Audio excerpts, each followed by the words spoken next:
We are starting with our first panel of Hall 2. The first panel of the day is Protecting Against Evolving Cybercrime through Building a Unified Resistance and Mature Threat Hunting Program. On the moderator seat, we have Ms. Kavita Srinivasulu, Global Head Cyber Risk and Data Privacy, BFSI and RC, Data Consulting Services. Can I have a big round of applause for Ms. Kavita? As our first panelist, we have another lady, Ms. Anupama Narayanan, AVP of Data Governance and Data Privacy at Standard Chartered Bank.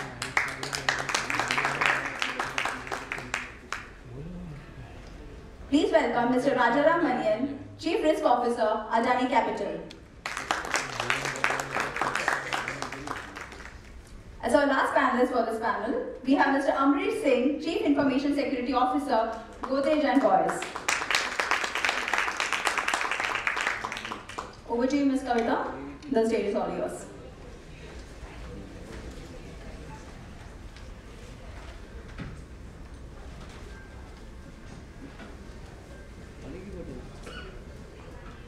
Before I forget, the best question during the Q&A session, the relevant question that will be asked to the speakers, they will be getting a gift, getting a giveaway from our end. So make sure that during the Q&A session, we have a very interactive set of questions coming in from you guys. Thank you. Hi everyone, good afternoon. Good afternoon. Hope you are not really tired after lunch. I know, after lunch it's a sleeping mode, and I'm sure, we'll make it more interactive to the best of our knowledge and to ensure that it's interesting. And definitely there are some key takeaways for you when you're leaving this place. Okay. So having said that, let me introduce myself. This is Kavita here, and I'm based out of Chennai, with overall 20 years of experience in and around cybersecurity, data privacy, and business intelligence. I've been associated with companies like Wipro, Bank of America for around 5 years, Verizon for around 5 years, AstraZeneca, definitely you all would have heard about it because AstraZeneca only released Covishield during this COVID period. And fortunately, I was with AstraZeneca when it was released, and I had to undergo a lot of FBI audits, before they release. And definitely there are a lot of experience to share. And there were other organizations like HCL and currently with TCS heading cyber risk and data privacy.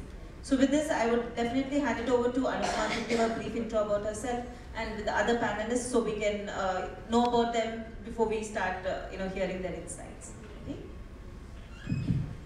Thank you, Kavita. That's rich and varied experience. I'm Anupama. I lead data management and data privacy initiatives at Standard Chartered Bank, Chennai. I have 17 years of experience in IT and banking across areas of IT, GRC, cybersecurity, data privacy, data analytics, and a bit of tech policy research as well. The one experience, if I would fondly recall, is my time with the subsidiary of RBI called Rebit, where I worked with banks in India to build cyber resilience, to spread the word on cybersecurity. And we worked on a unique model of innovation through collaboration. So with that, I think I'll pass on to Rajaram. Good evening. So my name is Rajaram, and I'm the Chief Risk Officer for Adani Capital. Adani Capital is part of Adani Group, and Adani is part of the financial institution that we've created. I handle credit risk, market risk, and all the risk that is associated with the lending, as well as I handle debt management, recovery management, and also part of the InfoSec team that we have. Been there in the banking space for about 22 to 23 years now. Worked for organizations like Kotak Mahindra, ICICI Bank, some years in Reliance. Of course, my previous assignment was I was the Chief Risk Officer and Compliance Officer for Thank you. Myself, Amrish Singh. I'm Chief Information Security Officer for Godrej Boyce Group, and I've been here for the last 1.5 years. Before this, I was heading security for Flipkart, and before that, I spent around 21 years into defense forces as part of Indian Navy, and in defense also around 12-13 years into cybersecurity. Thank you. Great. Thank you. I think I am seated with some rich experience to talk to, and we all are, waiting to hear your insights and different experience that you have in this cybersecurity platform. So to start off with, why we are gathered today and why cybersecurity is getting into the limelight. If you see, we can see it as a pre-COVID and post-COVID phase, right? Before COVID, nobody really gave importance to cybersecurity or any kind of requirements that we take to. They are like, okay, so this is non-ROI. That's the category that we fall into, right? That we didn't have anyone to listen to us to understand the risk and threats that we are working on evolving day by day. And post-COVID, and based on the number of incidents that is occurring on a day-to-day basis, and ransomware attacks specifically, even if you get into any media, there is definitely somewhere or the other the attacks are arising significantly. So by seeing this, the organizations are understanding the need and the importance of cybersecurity and data protection in their environment, and they want to protect the organization from any kind of threats. And seeing this, the organization has set some key expectations, four expectations that is set to the security stakeholders. So what are the four, if you could see? First and foremost is zero vulnerabilities. I don't know what you're going to do with the security team that you are working with today. I don't want to see any kind of vulnerabilities or incident that is arising, and there shouldn't be any loss to our business. And second expectations is being compliant to business, right? There are a lot of regulations and standards getting released on an ongoing basis, which is dynamic in nature. We don't know today's act that is released will be the same tomorrow, because it's changing based on the lot of technologies that the organizations are adapting to, and the predators are influencing the networks in influencing the data that we are working on. So in these circumstances, there is definitely a need for being compliant in nature, and the organization or the board of directors have demanded 100% compliance. That's the second. Third, definitely is eradicating the vulnerabilities. If we talk about vulnerabilities, all of us should be aware how the vulnerabilities are increasing day by day. The one that shook the entire globe was the Log4j. I don't think any of us in this room don't know about it, right? It shook the enterprises across the globe because it was one particular vulnerability that really disturbed not only the organization but also the third parties that the organizations are working with. The applications that has been developed by the vendors are prone to such risks and vulnerabilities, and it got really disturbed.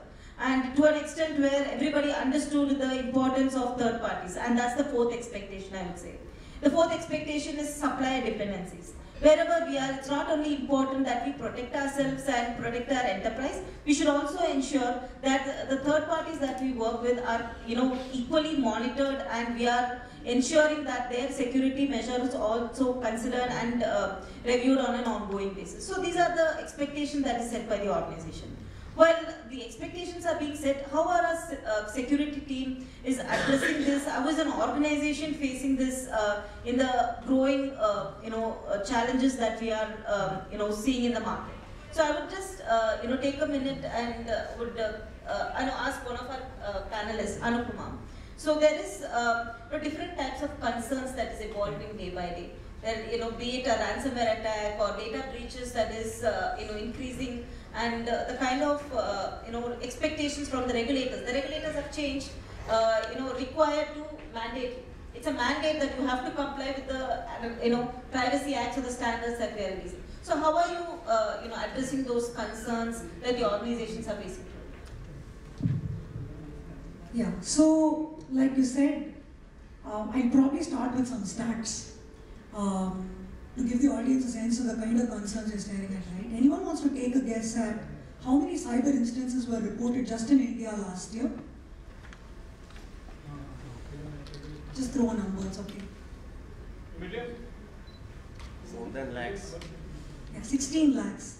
And just up until June of this year, it's been nearly 7 lakhs. Said that, I think with internet in the hands of every urban and rural Indian, and with UPI changing the financial industry game, this is a real and dynamic problem, not just to institutions but even to individuals. If you look at our national cybercrime reports, bureau reports, it says last year alone there were 50,000 cybercrime cases that were reported. So right from individuals to organizations to governments across the world, they're stumped by this dynamic problem that cybersecurity poses. Now, given we're all at a cloud and data center convention, let's focus a little bit on organizational cybersecurity, right? So there, I think the most ideal state is, so no CISO today can say, hey, so I've done all the patching, I can ensure my infrastructure is completely secure and peacefully go to sleep. That's because, so the first mandate that she said around vulnerabilities, even if you patch all of them today, you don't know tomorrow morning there could be something else new that comes up. So, the risks, the amount of risks only keep growing. Just as technology and digital adoption, grows at a rapid pace, the cyber risks only also multiply. So, said that, I think a robust cybersecurity program which looks at comprehensively looks at people, process, and technologies becomes imperative. With that, I just want to call out that, for example, RBI, I think sometime in 2018 or 19, it said to all the banks to set aside at least 10% of the IT budget towards cybersecurity. So even if that money is apportioned and a lot of tools and technologies are invested in, it doesn't matter. I mean, you need to have the right talent, capacity building, the right skills.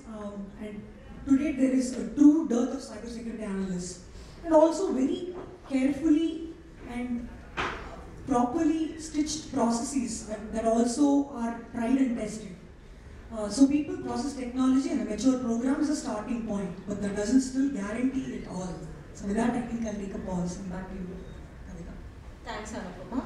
So, Amrish, what are your viewpoints? What do you think is the huge concern of cybercrime in India? Yeah, so one is the, Anupama said, cybercrime is increasing day by day. Because if you see pre-pandemic and post-pandemic, adoption of digital technology has gone rapidly high. It is exponential. And we are living in a lot of digital technology. Organizations are embarking on the digital transformation journey. Okay? So you want to leverage the cloud, you want to leverage the power of cloud from the data analytics perspective. You want to use RPA, chatbot, etc. Because you want to give a very customer delight to the say, right? From customer experience, earlier it was customer satisfaction, then you move to customer experience, then you move to customer delight. Then you have to have chatbot, a bunch of other things. So behind the scene, you want to use the disruptive technologies. And that is where the entire threat landscape has changed. And the threat landscape for every organization, we talk about, it depends on which industry you are operating in and what business you are doing in that business. We talk about manufacturing. You have the threat from the OT, starting from OT, then you have on-prem infrastructure, then you have cloud, and if you are building smart products, then you have IoT threats. So you look at your threats, how it is panning out, where your data is. Probably you have to start looking at what are the controls you have on-prem, how this is going to play out on the cloud, where your data is moving from which place to which place. You need to have a very clear thought process and clear architecture in your mind, then only you'll be able to protect. Very first thing. Second thing, there are a lot of stats which was, I think IBM has given a report. The average cost of the per record breach or the per record from manufacturing is around 6,000 rupees per record, and for the other IT and enable services around 9,000 per record. So 9,000 rupees, you might say, okay, how you calculate the value of the data which has been breached? It includes you pay a ransom, you pay the cost of the incident response, you pay the cost for the recovery of the document. Okay. If you talk about the probability of somebody getting breached, so on an average, if you talk about manufacturing or maybe other IT industries, so probability of you getting a ransomware is around more than 5%, getting a cyber breach is more than 15%, and on an average, more than 90% of people are paying the ransom. And average ransom amount people are paying, large organizations around $33 million in India. Okay, that is how the people are paying it, but it doesn't come in the limelight because people are doing under the carpet. She was saying that 7 lakhs till June, you said. Now, these are the reported incidents. Unreported hidden incidents are exponential in number. Okay, I pause it here.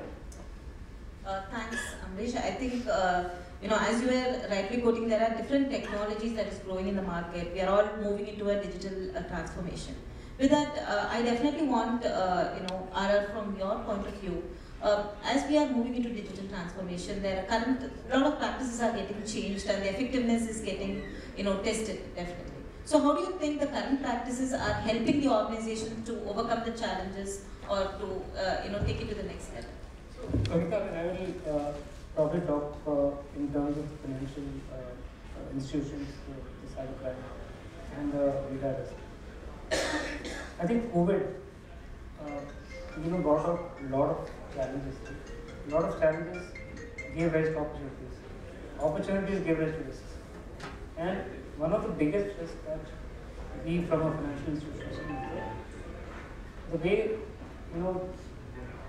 the banking and the financial institution have been handling data, have been handling transactions, have been handling the dynamic nature, the change in the products. The products keep on changing. Especially when it's financial institution, it's tangible money that we're talking about. And the way people have also moved, to figure out new risks, new ways to actually beat the system. They are far ahead, than the people who are protecting it. So earlier it was, simple transaction through your phone or through your internet banking. But today, the systems that are integrated with the financial institutions are humongous. One, you are exposed to the customer, you are exposed to your vendors, you are exposed to third party, and you are exposed to regulators also. All these things create an environment of threat, both from organization data perspective as well as the customer data. And I'm really thankful, that the government has brought a lot of changes and a lot of regulation in terms of customer protection. And that also brings in a challenge of confidence, for the customer. Like while you are easing out the transaction, the way you do business have been changed, have become easy. But then, customer confidence is not increased today. And as I said, the losses are tangible and it is immediate. So as Anupama said, the kind of breaches that have been affected on the system, it's quite huge, especially in the last 1 year. Because again, there is an urgency to change things, dynamic things. You just want to implement certain things so quick. So the time to market, we crunch the time to market, without doing the due diligence, without taking the implications of the kind of data that we're able to expose ourselves and the customer data. I think somewhere we need to take a pause and also look at the overall perspective. Because when I say financial institution, it's always credit risk is something which is always given importance.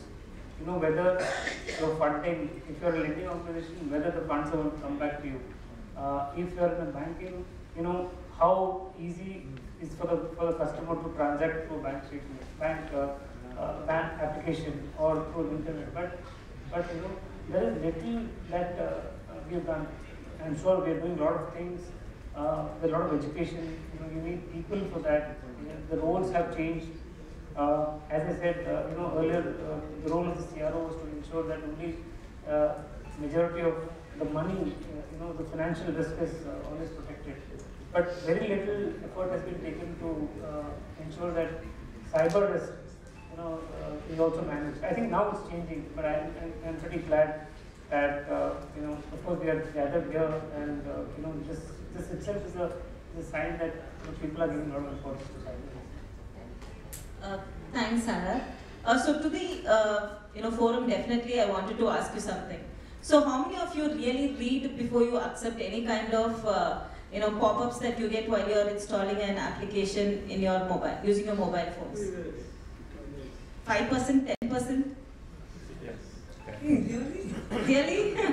I'll tell you, what is happening. It is very important for us to be aware at this point of time because mobile itself is becoming vulnerable day by day. It's in a niche area where MDM, mobile device management, policies and procedures, they're getting developed because that's the kind of data exploitation is resulting from the applications that we're using. Whenever we wanted some application, really it might be for personal use or for kids to play or any games or anything. Whenever we log into Play Store and we wanted to download anything, whatever pop-ups come up, we don't bother at all. We just click on OK, OK, and OK, but we are failing to understand what kind of consent are we providing and for what are we providing. So this has resulted in a lot of data breaches and incidents because the mobile phone doesn't only take your data or it is very vulnerable to your information in the mobile. It also has access to your organizational data. We can't deny that. Especially during this COVID period, we all know a lot of official applications are installed in our mobiles itself for getting, to an extent access, right? So you're providing your consent to, for the predator to access your official information as well. So one thing we all have to keep in mind is the data that we are working on is critical. And what most of them, more than 90% of the employees feel is, I'm not working on any critical data. Why should I be so cautious about security and what is going to bother me? But you are failing to understand the predators will not look at who is working in the security team or who is not working in the security team, right? They will definitely, try to intrude through your network, access the enterprise data, and cause a big, business impact by, through a data breach or a cyber incident. So we'll have to be aware that each and every employee is the owner of the data and we are responsible to protect our organizational information, right? So having said this, I'm coming up to another, angle of seeing this kind of cyber incidents. All we are aware is there is a SOC team. We have a L1, L2, L3 support. L1 will be monitoring, L2 will investigate, L3 will be doing the blueprinting and doing an RCA. But that is being reactive in nature, right? After an incident, we invoke our VCP or incident response plan and try to mitigate the issues.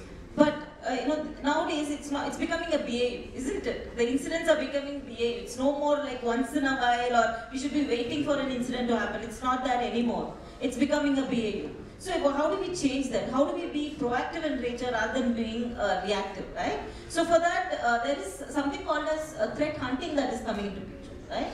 So definitely, Amrish, I would like to hear from you. How is this threat hunting being used across the organizations, and what is the effectiveness, and how do you feel that will help us in handling any incident that is occurring in the employer? Yeah, thank you. I think it's a very relevant and great question. And we all know about we are the security organization. Now, let's understand why we are doing threat hunting. Why it is important. Even if you have security, defense in depth, layered security, you have deployed technology from the least cybersecurity framework. 5 pillars: identify, protect, detect, respond, and recover. Traditionally, if you talk about 7-8 years before, a lot of emphasis were on protection. And when protection is to fail, the organization is to take many days, many weeks to recover from the incident. Because after that, your respond and recover was very weak. That is how the NIST cybersecurity framework picked up a lot of attraction last 5-6 years. Because a lot of people are doing assessment against this framework to understand what are the technology and processes I have all across these 5 pillars so that you are reasonably protected. The first thing. Second thing, what we are doing threat hunting, why we are doing it. One is, whatever the technology you deploy, right? People say that threat actors, they are in your organization for more than 160 days, 120 days. Before you come to know, or before they become visible, because they have been exfiltrating data. They have been looking for certain credentials, admin credentials. Okay. What happens? Take an example of ransomware, right? It doesn't happen in a day. They are looking for a certain domain admin credential, or maybe antivirus admin credential, maybe EDR admin credential, etc. Once they get it, they want to spread as quickly as possible. Once they get such credentials, their spread becomes very fast because they can create a good policy they can deploy.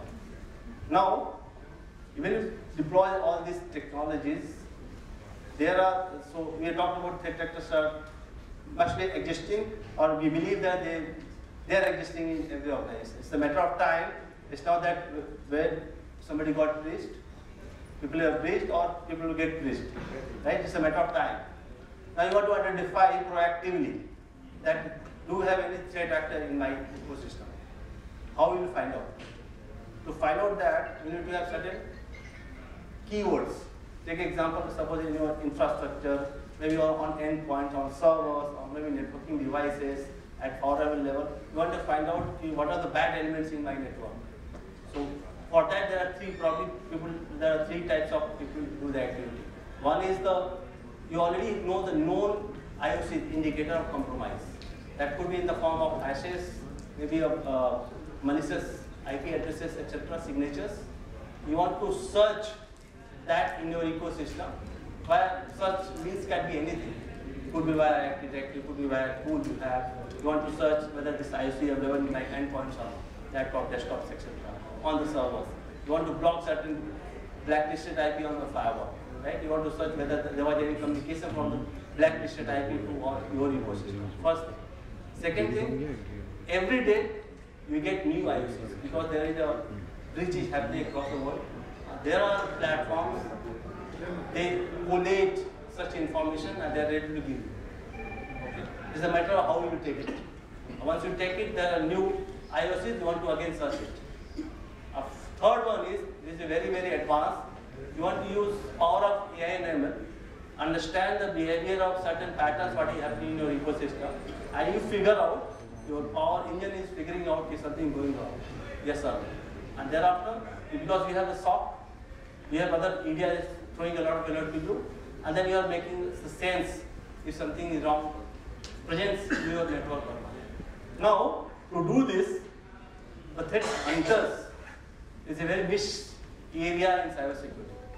Because if you want to have very smart threat hunter, he has to be very, some people say, war tested. If the guy sees probably the threat hunting, probably IOCs, etc., he is able to figure out how to find out in the network. That is skills in lack. That's why you see a lot of managed services providers are providing those services to you. Okay. So we need not to worry about much. Okay, there are new word threat hunting. It has been existing for many years. We need to understand what is your ecosystem. You need to understand what you want to protect, why you need a threat hunting program, and how to start this. You can start small, scale it up, depending upon your threat landscape. What you can do on prem, the similar thing you can do on cloud also. Thank you, Amrish. That's really helpful. And you just give one example about threat hunting. How does it help? We take the SOC team itself as one example. In SOC, as being reactive after an incident that occurs, applying this threat intelligence, definitely we do a hypothesis. Using hypothesis, we collect the data for 3 months or 6 months based on your records. Collecting sources, different sources that we have, including the security logs or network, private, there are different types of logs that you have. To collect and doing an analysis, the threat intelligence definitely helps in taking proactive measures, and mitigating the unforeseen risks and avoiding the incident itself from happening. So threat intelligence definitely helps in taking proactive measures rather than being reactive in nature. So having said that, when we are talking about proactive, or and really looking at how proactivity can help the organizations to overcome the challenges. So according to you, what are the places do you think the proactivity applies and helps? Yeah. So I think being proactive is no longer a choice. To add to Ambarish, I think the average dwell time, that is the time for which a cyber criminal is lurking free in your environment, is a staggering 250 days on an average. So in order to hasten your mean time to detect and mean time to respond, I think investing in the right tools, tech, people, process, like I said, becomes imperative. So there, I think Ambarish also briefly spoke about AI/ML technologies, right? To make sense of your network traffic and patterns, and to tell the anomaly from the pattern, to tell signal from noise. You need very, very trained, I think it's very specialized skills that are required. So in order to be able to identify that talent, nurture it and retain it in itself, today organizations are facing quite a bit of challenge. And to keep them, I think updated is also quite important. So to some extent, to a large extent, I think capacity building is one area to focus on. I would reiterate that. Other than that, a lot of the organizations today in any industry, if you take banks, classic case in India, they resort to IT service providers, they outsource all of the IT. There's a heavy reliance on third parties to run the show. So here again, I want to make a reference to the June master direction from RBI on the whole gamut of third party risk and how banks need to stay on top of all of that. So even services like threat intel, threat hunting are being provided by very specialized agencies or third parties, and that in itself also opens up possibilities for, therefore, organizations need to monitor carefully, and as part of their due diligence, we don't need to wait for a supervisor or we don't need to wait for an audit or a regulator to come in and catch a gap. That's one thing. The other is, I think, security by design. And we are sitting in a cloud conference today, so I think as any new application is being built, security cannot be an afterthought, it needs to be embedded in the design. Said that, I think going back to Rajaram's point, I also want to touch upon today how it's no longer just it's no longer just net banking or risks that come from customer using a digital channel. This entire ecosystem in itself, because banks today partner with so many fintechs, with insurance providers. So APIs are arterial to this whole ecosystem, and they greatly enhance the interoperability, but they also therefore enhance the risk. So therefore, I think having a robust cybersecurity program, and I think I also want to talk about add to that, having a robust cybersecurity assessment or a framework where organizations can self-assess and see on all the critical parameters, do a health check periodically, see where they stand with respect to vis-a-vis the industry benchmarks. I think I'll pause there. Thanks, Anupama. So with this, we just wanted to understand about how are the organizations adapting to the technologies and the tools and the products that is developing in the market. We would have seen a lot of exhibition, right? Today we have, okay?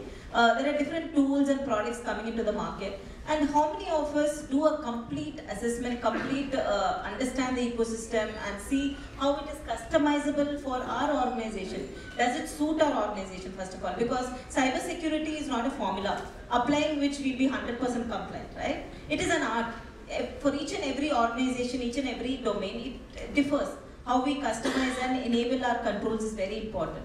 So what is happening in today's world is, wherever they get a review comments, this tool is very nice for my company, immediately the organization take a decision, they buy the tool. Like this multiple tools where in a place where they can utilize one tool with multiple features that is sufficient in manner, but hearing the comments and hearing the attraction in the market, they enable unwanted cyber activities or cyber related enablement in their network. So I definitely want RR for you to just help us understand in enabling such unwanted cyber activities. What are the difficulties that the organizations are facing, and how do we think we can mitigate those issues? Yeah, I think as Anupama said, today it's all a question about interoperability, the collaboration between banks, between fintechs, between various solution providers. Now, I think the fundamental thing is, it has to be a top-down approach. It has to be from the board level. What is the kind of policies that you need to adopt, and the importance of cybersecurity, the importance of data privacy, importance of protecting the interest of the customer data. I think that has to flow from the board level, and it has to be imbibed in your regular policy. It has to be part of the day-to-day activity that you do. And as I think I'll also concur to what Anupama said, it has to be a part of a product development. It cannot be something that you encounter and then be reactive and then build firewalls around that. I think as you said, one more thing is that today it's all a question of ease, right? It's a balance between agility and resilience. Now, do you want to be really agile? Do you want to be very flexible in terms of changing the requirements of the customer? So today the need of the customer has changed, and it has become very overwhelming. Because the competition now you got a lot of calls from banks. You open this account, take a loan for car loan, take a loan for house. You have the option to just go online and it will be approved. But I think behind that, there are a lot of elements that are stitched to it, and we, as a customer, we don't even know. I don't think a lot of people know that your SMS is today scraped, and every bank transaction of yours, they know from which bank have you got the credit, which kind of service provider you have, Vodafone, or any other transaction, banking transaction is scraped. What are the distance that you travel, which phone number that you use, what are the names that you have stored in. I think these are all available, and these are all given, the permission is given by you, it's not given by us. In fact, and as per the regulation, you can, technically you can. So I think, the awareness, as I said, it has to come from a policy level, it has to come from the framework level. Once you have a framework which also ensures that organization data is paramount, customer data is paramount, the bylaws of data security is followed, and also review mechanism, it has to be reviewed on a periodic basis. I think once you have a hygiene of all these things, it is very difficult for somebody to breach the security of any organization. Thanks, Aaron. So thank you everyone for sharing, your important insights and how we are changing towards digital transformation with the accompanied vulnerabilities and threats, how to handle them. With this, I would like to give each panelist a minute, for them to share, based on their experience in this platform, what are the key message that they would like to share with the our team over here. Anup, to start. I'll keep it very brief, and I think I just want to add on to what RR said. So today, cybersecurity, data privacy, these things are looked at as a check in the box, as a compliance exercise. I think organizations should also look at it as an ethical thing, right? As the right thing to do. It's also a key business differentiator in that sense, because then you win the trust of customers. You have something, you're operating on the right set of principles and you're doing the right thing. I think that's the message I want to end with. Thank you, Aran. I think, Kavita, again, it's simple. One, we always have to look, if you're an organization, I think you should look at the customer point of view and run the entire customer life cycle and have the empathy of the customer. It is not the business that you do, by hook or crook, you need to do the business. There are a lot of ways that you can give as Linjan said, you can't, it's from customer expectation, customer delight, but again, have a balance between risk and ease of doing things. Thank you, Aran. So probably my thoughts are around look at the zero trust model from cybersecurity perspective, and it's the framework, right? And nobody can achieve in year. It's a multi-year project. Think about whatever you are doing today, how it is going to help you to achieve the zero trust framework. And down the line, if you see 2 years, after 3 years, 4 years, probably your journey of zero trust framework, achieving that dream will become reality. First thing. Second thing, look at whatever the controls, processes you are building, inside out and outside in perspective. Third thing is, focus on people, process and technology. How they are complementing each other. The more they complement each other, the more success you will have. If you have the best of the technology, but you don't have the skills to manage it, and you have best of the processes, you will fail. The best of the people, the best of the technology, but you have the process to stitch the things together, you will fail. Similarly, if you have best technology, best people don't have processes, things will break because this is people driven. I think these are 3 takeaways probably I would suggest that is how I follow. Thank you everyone. And one key message that I would like to conclude this with is a globally accepted truth. Awareness is becoming one of the key challenge due to which 80 to 85% of the incidents are occurring on a day-to-day basis. We are fortunate enough, we are seated over here, a lot of forums are happening, and W.Media and other forums are definitely taking time to conduct such sessions, so we are aware. But I don't want this to stop here. I would definitely request all of you with the key messages that you are taking in from here has to be, transferred to your resources as well. Please encourage your employees, encourage the teams with you, including the kids in the schools and kids in the colleges. Because even the threats are starting. As per November first 2 weeks, can you imagine where was the highest incident that occurred? It's in the education. Education line stands first, second is in the healthcare, and third is in BFSI. So education system is also getting really disturbed, because the students, their influence in media is becoming significantly high, especially during this COVID period, and after that it's never stopping. So please educate, people around us, and ensure the awareness doesn't stop in this room and it's taken up. Thanks. Yes. And I just wanted to, any queries, team, in the forum, please? Yes. Whenever we download any app, actually, they ask for permissions. They ask for your Galaxy, your photos, your videos, your storage and all that. How risky it is, and should we provide or should we say deny? To any panelists that want to. Look at one is look at what permissions that app is asking, deny what you don't want that app to have, to take permission. Second thing, the new privacy bill of India might come now that ministry has given to the committee, right? You might have seen. The draft has also come out. In fact, it has just come. Yes. So now all these things will go away slowly. But right now we have to do due diligence, self-due diligence. Look at what permission that app is asking. If you don't want that app to have that permission, deny it. Thank you.